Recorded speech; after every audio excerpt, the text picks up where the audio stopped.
Right. Just see if he was coming out at all. And you remember when he put the soap in the water? Yeah. Remember that? I mean, he always had tricks. I mean, you weren't going to beat him. You were gonna have to be able to set up for whatever that track was, regardless. And he always made it a challenge to do so, and that's what was so cool about it. The soap was actually supposed to be for dust control, right? But it did keep moisture in the track. Yeah. And boy, remember when he put that soap in the track? It was fast track. But with Claire, he was so far ahead of everybody when it come to not just promoting, but putting together a program. His programs rolled race after race after race. I mean, they were on point. His rules were his rules. Everybody knew him. He was just a guy that I think,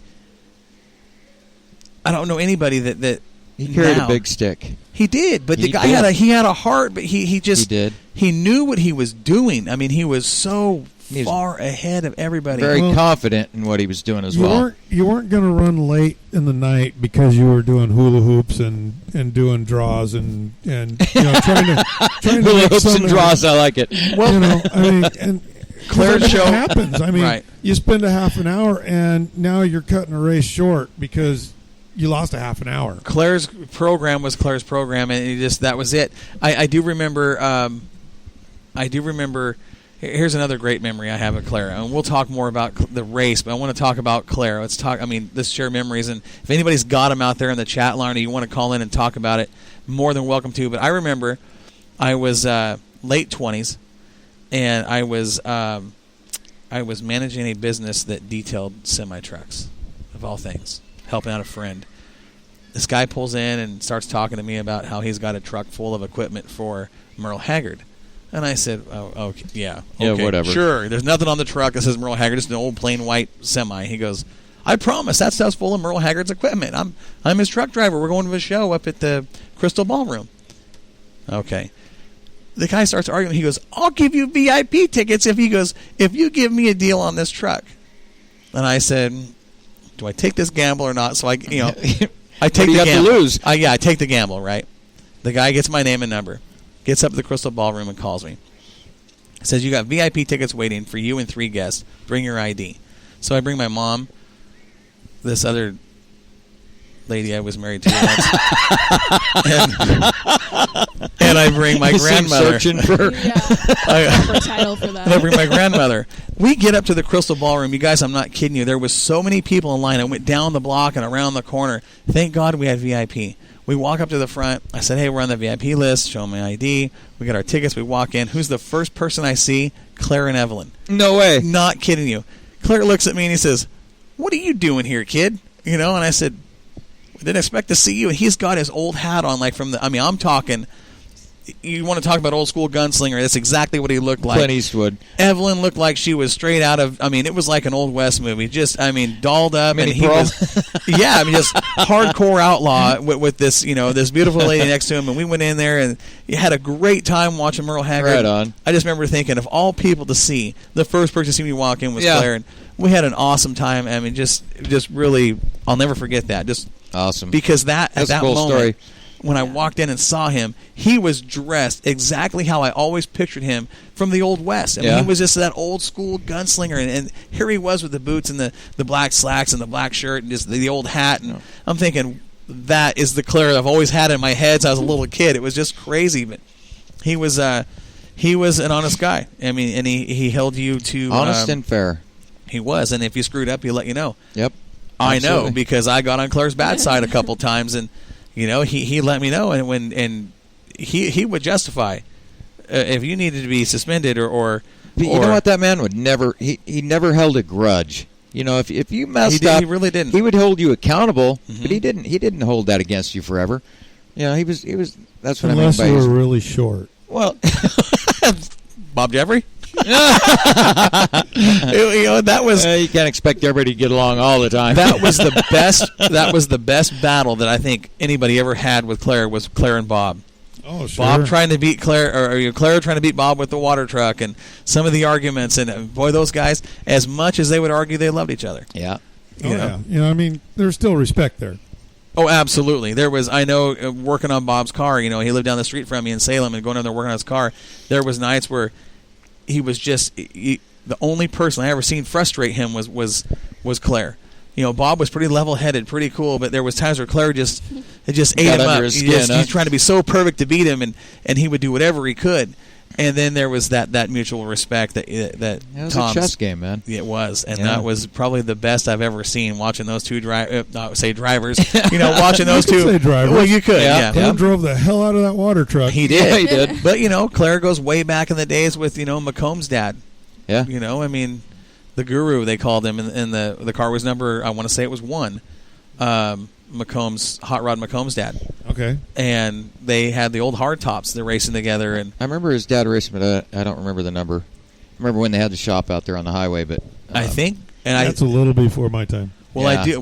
Before my time, I'm going off pictures and stories, but I do remember Claire. I seen him in front of a car that he was driving, sitting in the car with number 59 on it. So before my time. But back in the day was last week for her. Exactly, that's what I'm saying. Claire started out of a transmission shop and ended up owning a racetrack, and I wish that we had some of them stories he told me about from when he was cutting Willamette. He was a storyteller too. He was good. He was good. Oh God, yes. I miss the heck out of him. Tom, you worked with him for 20 years. I mean, you were, like you said, you're almost family with the Orton family. Yeah, but there was such a soft side to Claire too that a lot of people didn't see. Truly, not then. They do now. Yeah, like the Rolls family. there was Rolls go way back. Only a couple people that were allowed to fish in his ponds back then. Oh yeah. And I think you were out there working around when old Glenn was coming out there and fishing and stuff in the ponds. And, Claire helped a lot of people. He did. As rough and grumbly as he seemed, there was a heck of a heart there. Well, he had to have a hard shell on the outside, or people would try to walk on him, which is human, but that's just the way it was. He didn't let many people walk on him. He didn't let anybody walk on him. Claire Arnold. Yeah, nobody walked on Claire. Well, here's something about Claire too that I think you'll remember. This is Claire. How many guys did you see invite Claire to go fishing or go to this, go to that? And if they were a racer, Claire would say, "I'd love to." Right. Can't. Yeah. He put that line. Well, and that's like when I got into racing. I conflict of interest is what I was with people. I would go out, stay late sometimes, and go campground to campground a little bit and chat a little bit. But I didn't get any you good. Chatted a little bit, just a little. Are you sure? Until like 3-4 o'clock in the morning. Yeah, that's what I thought. But I didn't really become real close with any of the racers until I took a break from it, and then we became good friends with the Kronks. And and a hell of a family, and they've been good friends. But up until that time, I didn't get to really, know people as friends, go to other people's houses for parties, that kind of stuff. It was only strictly at the track that I visited with people. Right. So when I got a race car, as far as getting sponsors and stuff, I knew nobody. I spent my whole life working at the track. So, we've got a couple family members that helped us out a little bit. And that's been, Ben Shealy stepped up, one of the first people just, and offered us some money here a couple of years ago to help out. But, I didn't get that kind of relationship with people to get money for sponsorship, so I pretty much did it on my own, you know, and because everybody I knew was at the racetrack. They all had race cars. They already had all the sponsors. I'm not asking them for money, because they're spending their money on their cars. So when we did this, it was all on our own. Yeah. Pretty much. I just, we could go on for months talking about stories of Claire. I do remember. He took a friend of mine for a ride one time in the water truck, and he about flipped it. I've never seen that thing so close to flipping it. He spun that thing out coming out of turn one because he came backwards. Right. And looped it all the way around, and the only thing that saved it was it had a half a truck of load of water in it because the water splashed it back. I was there. Down. I was there that night. Dave was riding with him, a buddy of mine, Redmond, and that was amazing that truck did not go over, but the slosh caught it and brought it back. It was crazy. It was balanced there for a second. It was bicycling. Do you remember the night he took Errol Ellis's car off the trailer for him? Yes, I remember that. God. You talk about somebody that could really upset real quick. Yes. Claire. Yes. And he drove that car off the trailer, and the truck was in the middle of the trailer. Front tires landed in between the rails of the trailer. It wasn't a full flatbed.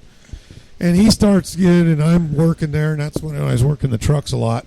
And I had that old white Ford tow truck. And he starts going off, and I'm like, get in the truck. I'm going to get you off there. And he's like, you can't get this. We're done for the night. Just close the gate. And I hooked that truck to backed it up because we didn't have the wall all the way around. We had those two big cement tires on the outside buried in the grass. I backed that Ford up to them tires, drug that cable down, hooked it to the back of that water truck, and I freaking about laid on the ground and held that stick. So you wouldn't get hit? So in case the cable broke, it wasn't going to take my head off. And he put it in reverse, and pretty soon it just goes pop. And he come out, God damn, I never thought I can see it. We're racing. I can see it. I remember at one point, it was 2000. The year was 2000. We're doing the car show here. And I was talking with Claire and Evelyn, and at that point, I had asked him, Claire, you've owned Willamette Speedway a long time. Who is? I thought it was an interesting question to ask. I said, who is the best driver you've ever seen come to your track? Now, remember, this is, the year 2000. And he looked at me, and I thought, oh, I'm in trouble. I mean, he gave me the look. I had to make him think about this for a little bit. I said, all the years. I said, who's the best you've ever seen? Do you guys have any guess who he would say? I'm not even going to try. I'll be wrong. Who? Nobody. I don't know. This is way before my time. This is before you were born. Who do you think he would say, Tom? As much as maybe Wagner. Yeah, that would be a good guess, I think. It's a good guess. He actually said Mark Howard. Mark Howard? Yeah. Mark Howard, the 85 and 86 track champ. He says, I'd have to say Mark Howard. He said, not only can that guy drive, but he's about the smartest driver I've ever seen. Howard was, and he was a really good guy. Help anybody. It was, and just real personal, and just fun to be around. Do you remember what year it was when Claire won the Promoter of the Year award for Warpa? No. I think he won it for what?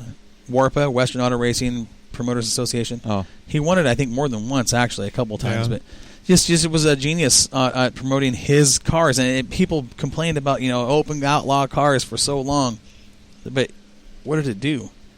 It kept those cars at his track, right? Yeah, kept his fans in his stands, and that track was the only track in the country at that point running sideboards, open comp outlaw cars with fuel-injected sprint car engines and V6 and Volkswagens and four-wheel drive Novas, and it was outlaw racing. Yeah. And how many times was that track or those cars in Stock Car Magazine or Dirt Late Model or I can remember in all kinds of magazines that Willamette Speedway was the best dirt track west of the Mississippi. I don't know how many times I saw that in print. Yeah, that old Silbernagel four-wheel drive Nova, that thing, you talk about a car that made some money. Oh, then who drove the Volkswagen? Rob Lover. Rob Lover. Really? That car's still alive. It's still running at Coos Bay. Yeah. It was down at Cottage Grove down there. Was it? Yeah. Wow. At that four-cylinder. That car's been around a while. But, Claire was just so genius with that style of racing. It worked for so long. And then when I think when he made that change over to what we call late models now, I don't think that it was something he really wanted to do. He didn't. I think it was something that he just kind of knew he had to do. Well, he was fighting the series at that point in time. And I almost think that, and I think he thought it afterwards, he probably wouldn't have got hurt as much as he thought he was going to by just kept doing what he was doing. Mm-hmm. Yeah. There was a few guys that wanted to travel, that could afford to travel. And, and it's really tough to set your car up to go travel with those guys when you run sideboards every week. Right. Because it's a whole different animal. Yeah. It's a whole different car. Swing arms were really great with sideboards. Right. The Rayburn was the car to have until the sideboards went away. Yep. And now there's 5 or 6 different cars. Well, now it's just, the technology is just crazy. Yeah. And I wonder what Claire would think about that now, where the cars have gone. But you take a look at, like our guys running the small tires when the posse would come through. Yep. Our guys would still run the with slicks. them. Yep. Well, they were the small humpers. The small humpers. Yeah. Well, if Claire was still around, he'd still have Tom out there teching. And if Claire was still around, I'd probably still be doing it. Yeah, you're probably right. Yep. Probably right. Yep. Not to beat on a dead horse or anything. I mean, pardon, that was bad, but